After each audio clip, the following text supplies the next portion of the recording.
Halo semuanya, nama gue Bagus dan gue hari ini akan nge-review Pacific Virgo 1.2. Maaf ya kalau suara gue agak kurang jelas karena gue ngerekamnya di dekat jalan raya yang ramai banget.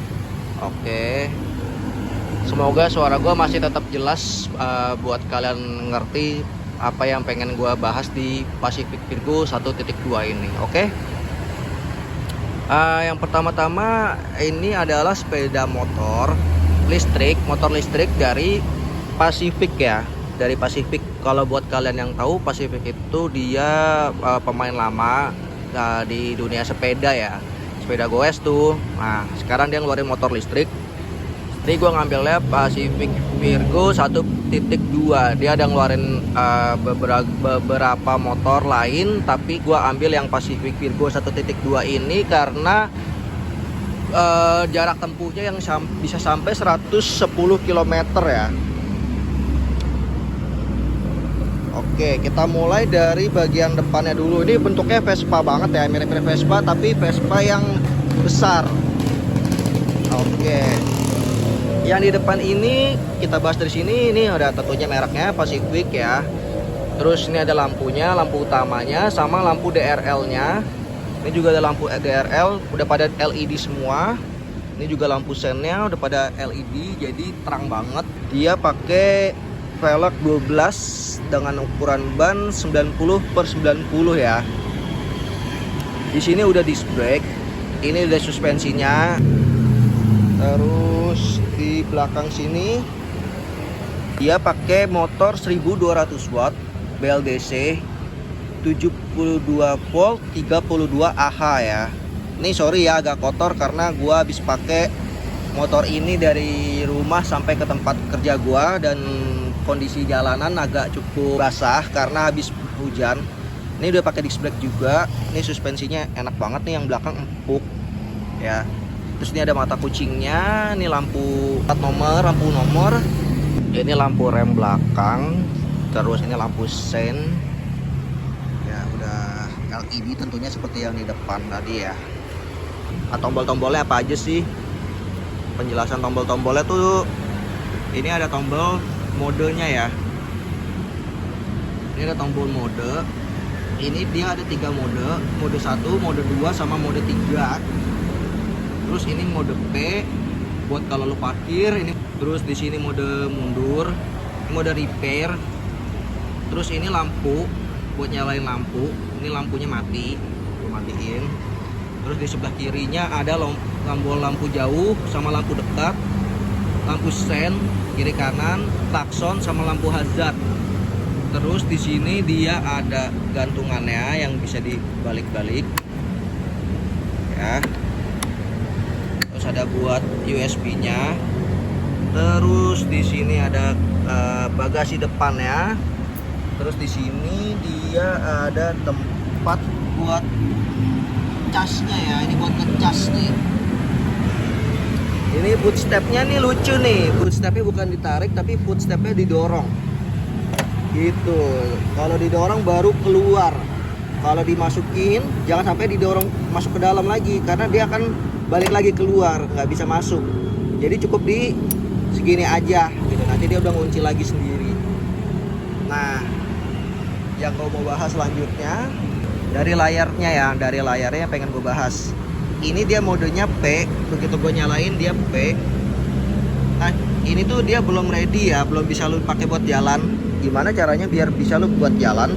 Itu lu tinggal pencet remnya aja. Tuh dia langsung ready. Atau bisa juga lu dari pencet sini nih, pencet mode P ini.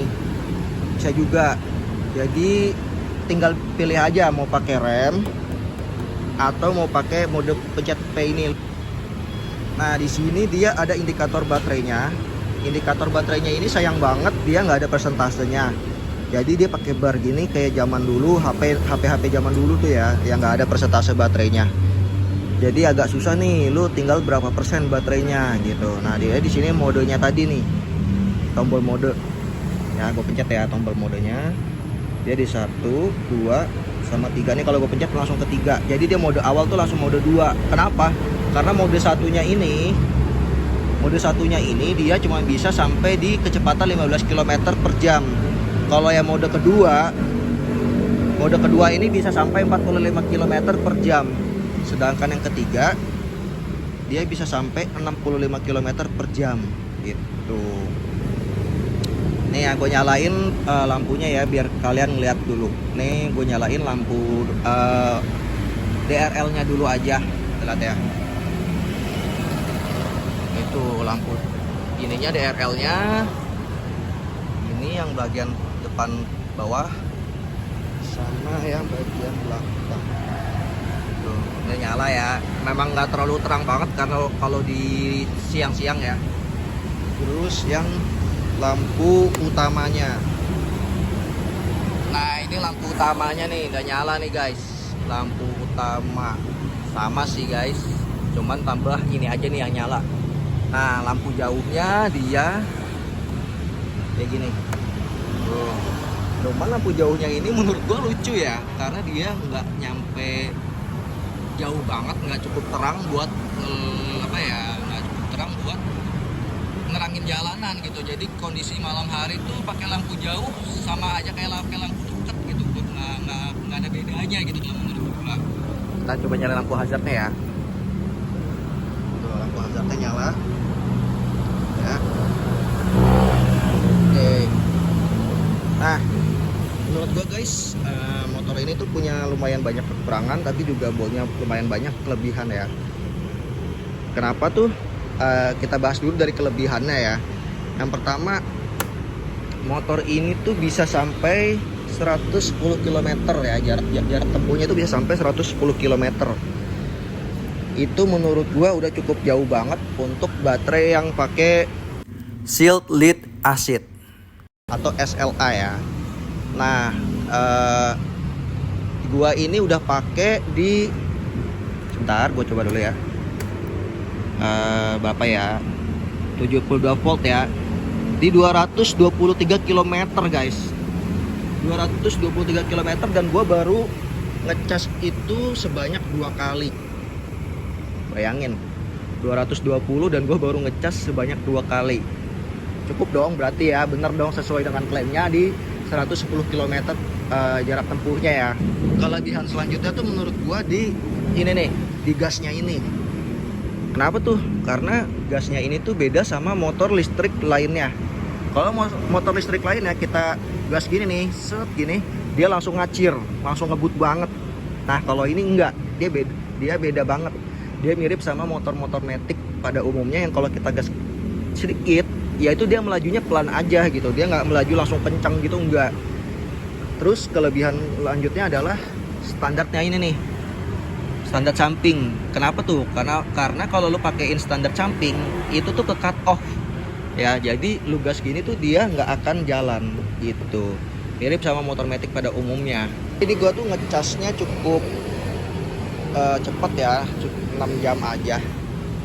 Ngecas dari 0 ke penuh tuh 6 jam aja udah cukup banget. Untuk kekurangannya tuh seperti yang udah gue jelasin di awal ya. Kalau dia itu nggak ada persentase baterainya. Jadi ketika udah tinggal 2 bar gitu misalnya ya. Nah lo ini harus bisa nebak nih kira-kira jarak tempuhnya tuh tinggal seberapa jauh lagi sih gitu.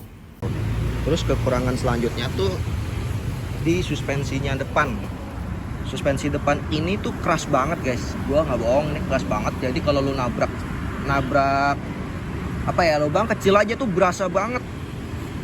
Mungkin lu bisa setting ulang lagi di bengkel, atau ya kalau lu punya budget lebih lu bisa langsung ganti aja sekalian gitu. Nah kekurangan berikutnya tuh cuman ada di bagian yang gua terima ya, motor yang gua terima nih. Gua nggak tahu kalau di motor-motor lain ya. Nah itu ada di ini nih, ini bekas lem, nggak bisa hilang nih dari sananya nih. Gua dapet, dia nggak mau hilang ya. Dia agak susah ngilanginnya, bekas-bekas lemnya ini. Terus ini nih sebenarnya plat nomornya ini nih bagian dalamnya tuh miring guys. Jadi tatakannya ini nih, tatakan plat nomornya ini miring, nggak pas lurus gitu, enggak. Jadi kalau lu perhatiin ini sebenarnya dia nggak lurus tapi miring ya. Terus lampunya kalau lo nyalain tuh, lampu jauhnya cuma nambah dikit banget kan guys, kelihatan nggak? Ini lampu deket, ini lampu jauh ya, nyala. Jadi cuman tipis banget tuh bedanya. Ini dia bener-bener ke bawah doang, nggak ke atas gitu kayak lampu jauh pada umumnya. Kalau lampu jauh pada umumnya kan ketika lo nyalain tuh dia langsung nyebar gitu kan, ini tuh enggak gitu. Sama yang berikutnya, kalau menurut gua kekurangannya ada di footstepnya ini juga. Footstepnya ini tuh menurut gua dia terlalu deket sama yang depan ini ya. Jadi kalau gua boncengan sama nyokap gua tuh kaki gua kena sama kaki nyokap gua gitu. Kalau pas gua turun ya, kondisinya kaki gua turun ke bawah gitu, napak gitu, dia kena nih, kakinya nyokap sama kaki gua tuh kena gitu. Kekurangan selanjutnya tuh di sini nih, ini bautnya nggak pas. Lucu ya, bautnya nggak pas gini ya, dia bentukannya agak lebih kecil daripada lubangnya, tapi sebenarnya nggak apa-apa juga sih. Terus apa ya, gua nggak tahu ya kalau yang unit lain apa gimana. Ini tuh mata kucing gua goyang-goyang gini, ini emang begini atau gimana gua nggak tahu ya. Yang ininya kirinya sih agak lebih solid daripada yang kanan. Yang kanannya goyang banget. Cuma sejauh ini aman-aman aja gue pakai di jalanan yang nggak rata gitu. Nah kekurangan selanjutnya tuh di joknya ini nih. Kalau lo buka nih bagasinya ya. Nah kekurangannya tuh di sini nih. Ini tuh agak susah nutupnya. Gitu tuh. Biasanya kalau motor lain tuh gue gini aja tuh udah kekunci dia, tapi dia nggak mau nih. Gitu. Gue harus gimana caranya tuh, ini udah gue tekan loh, tapi dia tetap nggak mau nutup. Ini kekurangan yang menurut gue agak-agak unik nih. Gue coba lagi, gue tekan lagi, tuh nggak bisa. Nah ini gue tekannya pas di sini banget, gue nekannya harus di sini baru bisa gitu. Gue nekan harus di sini kencang baru bisa. Nah ketutup loh, jadi kalau gue angkat lagi nggak bisa. Nah terus berikutnya tuh di sini nih, ini gua nggak tahu ini apa, tapi ini susah banget dibuka, dicopot tuh susah banget. Gua udah cobain pakai alkohol segala macem, tapi nyopotinnya tuh susah banget. Kekurangan selanjutnya yang baru gua inget nih, di sini nih, gua terima unitnya ada begini nih. Dia ada agak bompel gitu ya ininya ya. Apa? Sini tuh agak bolong, kayak udah kebentur-bentur gitu ya. Sebelah sananya juga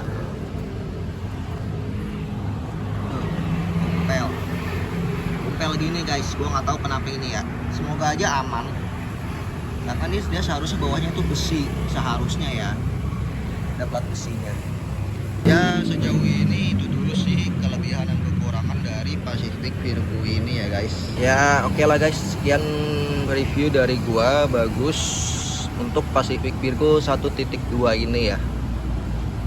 Semoga Pacific bisa ngasih upgrade ke depannya, mungkin di Pacific Virgo 1.3 atau 1.4, biar motornya ini tuh jadi jauh lebih enak lagi untuk dipakai, jauh lebih nyaman lagi untuk dipakai. Oke, sekian dari gua Bagus, terima kasih.